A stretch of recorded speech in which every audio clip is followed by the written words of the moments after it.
50 sappers cut through the wire and entered fire support base Mary Ann without alerting a single guard in a single bunker.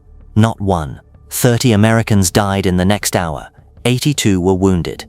It was the deadliest attack on any firebase in the entire Vietnam War. But here is what makes it worse. Every warning sign was there.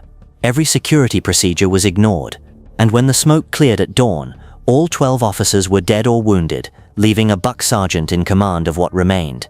By the end of this, you will understand exactly why this happened, why a division commander was relieved for the first time over a single battle, and why historians now call this the death of the American Army in Vietnam.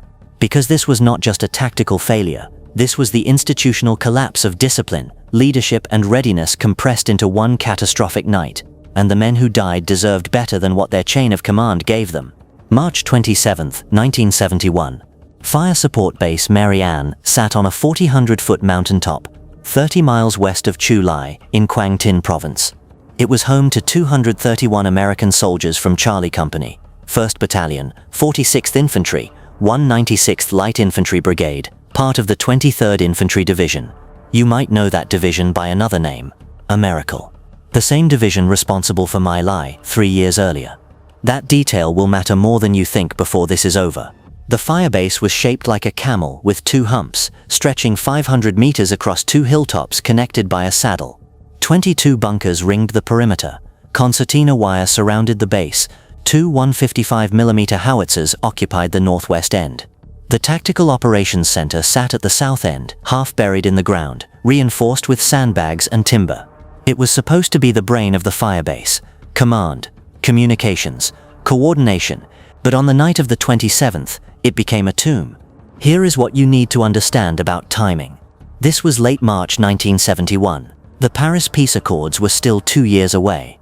But everyone knew the war was ending. Vietnamization was in full swing. American units were packing up, handing bases over to South Vietnamese forces and counting the days until they could catch what soldiers called the Freedom Bird home. Mary Ann was scheduled to be turned over to the Army of the Republic of Vietnam. The men of the 146th Infantry were moving north to Da Nang. They were going home. They had survived. They just needed to make it a few more weeks.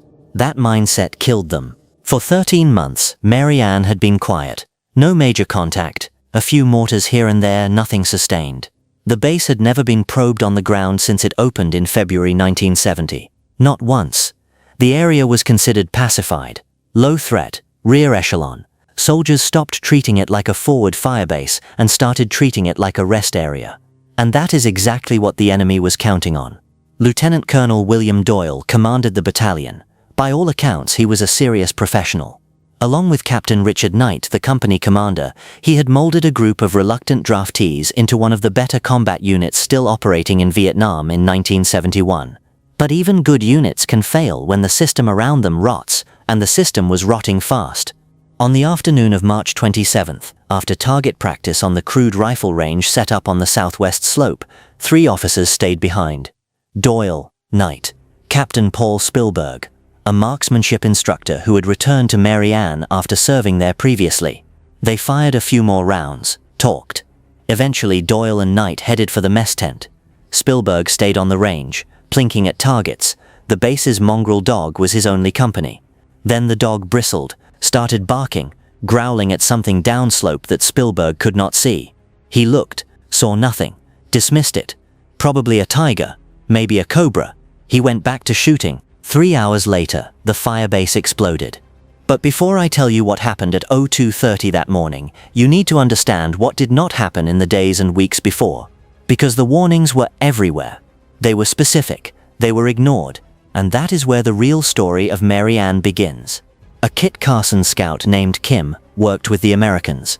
Kit Carson scouts were former Viet Cong or North Vietnamese soldiers who defected and served as advisors to US units. They knew how the enemy thought, how they moved, how they prepared. Kim told his American handlers explicitly that Viet Cong elements had infiltrated the base. He said they were posing as Army of the Republic of Vietnam troops. He said they were gathering intelligence, watching, waiting. His warning was dismissed. An ARVN officer approached an American and asked about the easiest way to get on and off the firebase. He said his men wanted to go fishing. The American told him the south end of the perimeter was the easiest access point. The ARVN officer thanked him and left. No one thought to ask why an artillery officer needed to know the easiest infiltration route. No one followed up. Reports surfaced of an ARVN soldier signaling with a flashlight toward positions outside the wire. It was investigated, then dropped. No escalation, no heightened alert, nothing.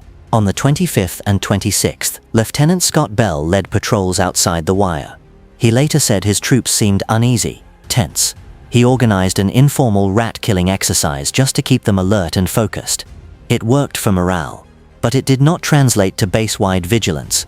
The command structure never adjusted the security posture, never increased patrols, never reinforced the perimeter. Now here is where the security failures become almost incomprehensible. Standard operating procedure for any firebase in a combat zone required listening posts outside the wire. Small teams of 2 or 3 soldiers positioned 50 to 100 meters beyond the perimeter, hidden with radios, watching and listening for enemy movement. If sappers tried to approach, the listening posts would hear them, spot them, call it in, give the base time to react. Mary Ann had no listening posts, deployed the night of March 27th. None.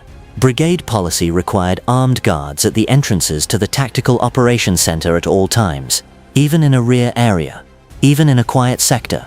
The TOC was the nerve center. If it went down, command and control collapsed. Lieutenant Colonel Doyle did not post guards at the TOC entrances that night. Direct violation of policy, and it meant that when the sappers came, there was no early warning, no one to sound the alarm, no one to buy even 30 seconds of reaction time. Trip flares lined the perimeter.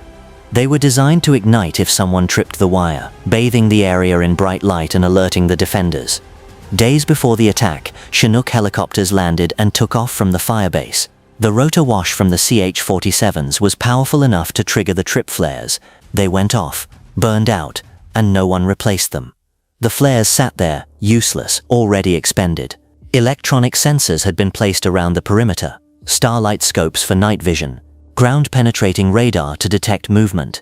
All standard defensive measures for a firebase in Indian country. The day before the attack, someone gave the order to remove them. The equipment was being staged for handover to the ARVN. Security was stripped in the name of logistics. Concertina wire had gaps. Chain link fencing had been requested to cover the openings where dirt roads entered the base. The request was never filled. The gaps stayed open. I want you to pause here for a moment and think about what this means. This was not a surprise attack in the traditional sense. This was a failure so systematic, so complete, that the enemy did not need surprise. They just needed to show up. The base had dismantled its own defenses in anticipation of leaving. The command had stopped enforcing basic security in anticipation of going home. And the soldiers watching their leaders check out followed suit. But there is one more layer to this that almost no one discusses, and it explains why the collapse was not just procedural, it was cultural. By 1971, the United States Army in Vietnam was in crisis, not from the enemy, from itself. Drug abuse was epidemic. Marijuana, heroin. One soldier later estimated that roughly 30% of the personnel at Mary Ann were using one or both. It was not hidden. It was not punished. It was leniently ignored because officers were terrified of combat refusals, racial violence, and fraggings. A fragging is when soldiers kill their own officers, usually with a fragmentation grenade. It happened often enough in 1970 and 71 that junior officers and NCOs walked a tightrope, pushed too hard on discipline, and you might not wake up the next morning. Patrols sent outside the wire would sometimes refuse to enter certain areas where contact seemed likely. They would sit in the bush for the required time, then return and report they had seen nothing. Officers knew, they did not push it. The war was ending. No one wanted to be the last man to die for a losing cause. Colonel William Hathaway, the brigade commander, later said that Charlie Company was probably one of the best companies in the division. But he also said they had become contemptuous of the enemy. They saw themselves as hunters, not the hunted. Overconfidence, arrogance. The belief that because they had been good, they no longer needed to be careful. Historian Louis Sawley later wrote that the 146th Infantry was riddled by drugs and incompetence. Another historian, Shelby Stanton, described the late war army as confined to static security roles, plagued by racial incidents, drug abuse, and combat disobedience. Author Keith Nolan spent years researching Mary Ann, interviewed more than 50 veterans, combed through declassified documents. He initially agreed with the harsh assessments, then he changed his mind. He concluded that the 146th was actually one of the division's best battalions. But even the best units can fail when leadership breaks down, when the mission becomes survival instead of victory, and when the institution itself is collapsing under the weight of a war it no longer believes in. At 2 o'clock in the morning on March 28th, a searchlight swept the perimeter. Nothing. No movement. The guards saw clear jungle. Quiet night. At 2:30, the first 82mm mortar shells hit the firebase. The sappers of the 409th Sapper Battalion were already inside. Here is how they did it. Roughly 50 men from an elite Viet Cong sapper unit spent hours crawling through the jungle on their bellies. They wore nothing but shorts, no shirts, no boots. Their bodies were coated in grease and charcoal dust for camouflage. They wore gas masks. They carried satchel charges, rocket-propelled grenades, AK-47s, and homemade grenades fashioned from Coca-Cola cans. They moved slowly, silently, using their fingertips as probes to feel for tripwires. They reached the perimeter wire, cut through it in 4 places using Bangalore torpedoes, crawled through, and not a single guard in a single bunker heard them. Not one alarm was raised, not one shot fired. They were inside the wire before the mortars even began. At 2:30, the mortars hit. Accurate, devastating. They targeted the Tactical Operations Center, the company command post, the artillery positions, the remaining mortar pits. The supporting fire was not random harassment. It was surgical. Someone had told them exactly where to aim. The suspicion of ARVN infiltration was about to seem a lot less paranoid.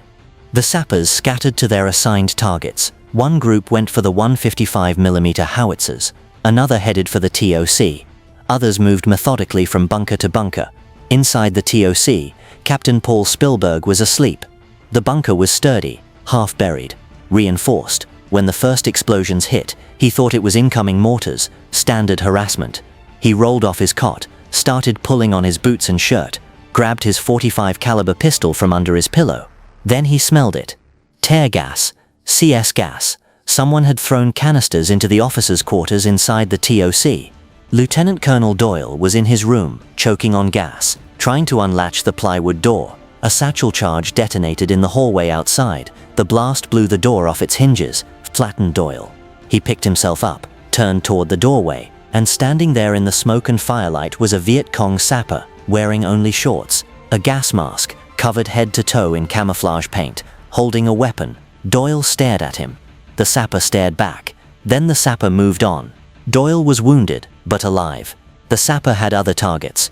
Spielberg ran down the TOC hallway and hit a cloud of tear gas so thick he could not see. He staggered back the way he came, made it to the north exit, crawled up the stairs, out into the fresh air, forced his eyes to focus. And what he saw stopped him cold. Small figures darting through the base, cat-like, moving with precision. Everywhere he looked, explosions, flames spreading, the sound of AK-47s firing inside the perimeter, rocket-propelled grenades impacting bunkers, and the screams. The south end of the TOC was on fire. A satchel charge had ignited a case of white phosphorus grenades stored near the entrance. White phosphorus burns at over 4,800 degrees Fahrenheit. It ignites anything it touches. The bunker became an oven. Men inside were burned alive. Others tried to escape and were shot. Still others were hit by shrapnel from the grenades and satchel charges being thrown into every opening. Outside, the sappers moved bunker to bunker with ruthless efficiency. Satchel charge. Explosion. Move to the next. RPG through the firing slit. Move to the next.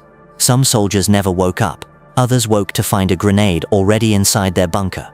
One American played dead. A sapper walked up to him, looked down, removed the soldier's wristwatch, then moved on. The American survived. At 2:50, someone in the TOC got a radio call out to supporting artillery batteries at nearby fire bases, requested illumination rounds. But the message did not say Mary Ann was under ground attack. The radio operator thought they were taking mortars. The artillery responded with illumination, star shells, light, but no defensive fire. There was confusion about the grid coordinates. One battery had not plotted any defensive targets near Mary Ann because the battalion was supposed to be relocating soon. Another battery delayed firing because the situation was unclear. By the time defensive artillery started falling around the hill, the sappers were already withdrawing. Mary Ann's own artillery crews could not fire defensive patterns because they were defending their guns with rifles instead of manning them. The base had no ability to protect itself. Command was shattered. Communications were failing. Fire support was delayed. The defenders were fighting in isolated pockets with no coordination. The ground attack lasted roughly 30 minutes to an hour, depending on which account you read. By 4:30 in the morning, the first gunships and medevac helicopters arrived overhead. One pilot later told Time magazine that the entire base was in flames. He said you could not see because of the smoke. They had to circle 3 times just to find the landing pad. When they landed, the crew saw rows and rows of bodies, some burned to charcoal, others completely disemboweled. There were 9 body bags full of bits and pieces of flesh. That is what Time published. That is what America saw. 30 Americans dead, more than 80 wounded. All 12 officers killed or wounded. A buck sergeant assumed command because there was no one else left. 15 enemy bodies were found inside the wire. Blood trails and drag marks indicated the Viet Cong had pulled more of their dead and wounded back into the jungle, but no one knows how many. The Sappers had executed a near-perfect raid, and they had done it against a firebase that should have been impregnable if anyone had been paying attention. Brigade Commander Colonel William Hathaway landed at Mary Ann shortly after the Sappers broke contact. He stepped off his helicopter and walked through the base. Captain Spielberg later said Hathaway's reaction was like he had just walked into Auschwitz. Hathaway was a career officer. He had seen combat. He had seen death. But what he saw at Mary Ann that morning broke something in him. The carnage, the bodies, the complete failure of every system that was supposed to keep those men alive. Major General James Baldwin, commander of the 23rd Infantry Division, arrived at 7 in the morning. He walked the perimeter, looked at the gaps in the wire, the unguarded TOC, the burned-out bunkers, the bodies still being loaded onto medevacs.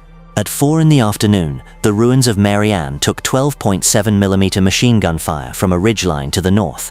1 more American was wounded. The enemy was still watching, still probing, still in control. The South Vietnamese decided they did not want to garrison Mary Ann after all. The firebase was closed and abandoned on April 24, 1971, less than a month after 30 Americans died defending it. Their deaths brought nothing, held nothing, changed nothing. Then came the investigations, and this is where the story becomes about more than tactics. This becomes about accountability. 2 investigations were launched. One by the 23rd Infantry Division Inspector General. One by the Military Assistance Command Vietnam Inspector General at the highest level. The division IG report was mild. It suggested strong command emphasis be placed on upgrading firebase security procedures. Lessons learned. Move on. The MACV IG report was not mild. It traced the failures all the way to division command level. It named names. It demanded consequences. If this kind of deep research is something you want more of, subscribing is the easiest way to make sure you do not miss the next one. 6 officers received disciplinary action from the Secretary of the Army. Major General James Baldwin was relieved of command in July 1971. Officially, sources said he was reassigned, not relieved, because relieved is a more serious formal action. But everyone understood. General Creighton Abrams, commander of all U.S. forces in Vietnam, held Baldwin personally responsible. Abrams and General William Westmoreland, who was Army Chief of Staff by then, wanted Baldwin reduced in rank to Brigadier General and given a letter of reprimand. The Secretary of the Army overruled them. Baldwin received a letter of admonishment instead, milder. He retired in 1972 as a Major General, but his career was over, and many in the Army believed Baldwin was only fired because the 23rd Infantry Division was the Americal Division, the same division that committed the My Lai massacre in 1968. The division's reputation was already destroyed. Baldwin became the scapegoat for institutional failures that went far beyond one firebase. Colonel William Hathaway, the brigade commander, was removed from the promotion list for Brigadier General. He received a letter of reprimand. His career was over too. Lieutenant Colonel William Doyle, the battalion commander, was reprimanded. He never received another promotion. He remained in the Army until retirement, but the reprimand followed him. He was nominated for a Silver Star for his actions during the battle. Wounded, gassed, still fighting. Hathaway denied the award. Doyle died in 1995 at the age of 54. The cause of death was acute alcoholism. Let me say that again. The battalion commander who was gassed in his own headquarters, who faced a sapper in a gas mask in his own bunker, who saw 30 of his men killed and 82 wounded because the system above him and around him had collapsed, died of alcoholism 24 years later. That is not unrelated. That is the human cost of institutional failure. That is what carrying that kind of weight does to a man. But there is one more detail about the aftermath that you need to hear. After the battle, 15 enemy bodies lay inside the firebase. The Americans did not process them according to military law. They did not document them. They did not turn them over for intelligence exploitation. They burned them in the firebase trash dump. Repeatedly, over several days, burning enemy bodies is potentially a war crime under the Geneva Conventions. It must be reported to higher command for investigation. The officer who ordered it, and Major General Baldwin, who later learned about it, both failed to report it. Baldwin was later charged with failing to report a known incident of the mishandling of enemy bodies. That charge was added to his file along with the security failures. It is a small detail in the larger story, but it tells you how far the rot had spread. Even the aftermath was a cover-up. Now here is what most people miss when they talk about Fire Support Base Mary Ann. Historians use it as an example of the decline of the American military in Vietnam. They are right, but it was not unique. Similar sapper attacks happened at Firebase Crook in '69, Firebase Illingworth in '70, a Special Forces compound near Da Nang in '68, where a dozen Green Berets were killed, Kho San Combat Base in March '71, the same month as Mary Ann, where sappers destroyed fuel dumps and ammunition stores. This was happening everywhere. Mary Ann just became the most famous because of the casualty count and because of the command relief that followed. What makes Mary Ann matter is not that it was the worst, it is that it was the most honest. It exposed everything that was wrong with the American war effort in its final years. The drug epidemic, the discipline collapse, the racial tensions, the combat refusals, the short-timer mentality, the leadership paralysis, the Vietnamization failure. All of it compressed into one night on one mountaintop in Quang Tin province. 30 men died because the institution that sent them there had already given up. The war was not lost on the battlefield.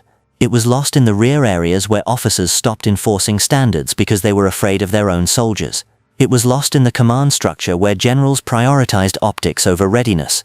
It was lost in the political system that demanded withdrawal without admitting defeat. And the men at Mary Ann paid the price. Keith Nolan, the author who spent years reconstructing the battle, called his book Sappers in the Wire, The Life and Death of Firebase Mary Ann. That title is deliberate. Mary Ann died that night.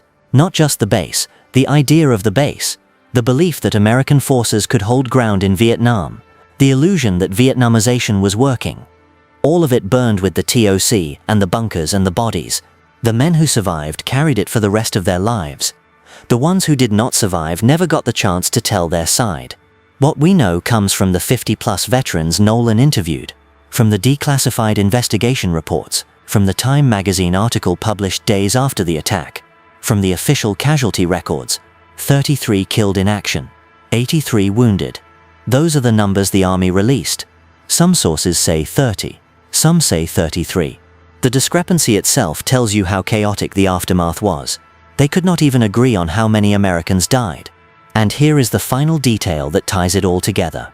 The 23rd Infantry Division was the Americal Division. Americal was a contraction of American and New Caledonia, where the division was formed in World War II. It was the only division in the United States Army to be formed outside the continental United States. It had a proud history. Then came Vietnam, and in March '68, soldiers from the division's 11th Brigade walked into a village called My Lai and killed over 500 unarmed civilians, women, children, elderly men. Lieutenant William Calley was convicted. The division's reputation was destroyed. 3 years later, Mary Ann happened. Same division, different crime.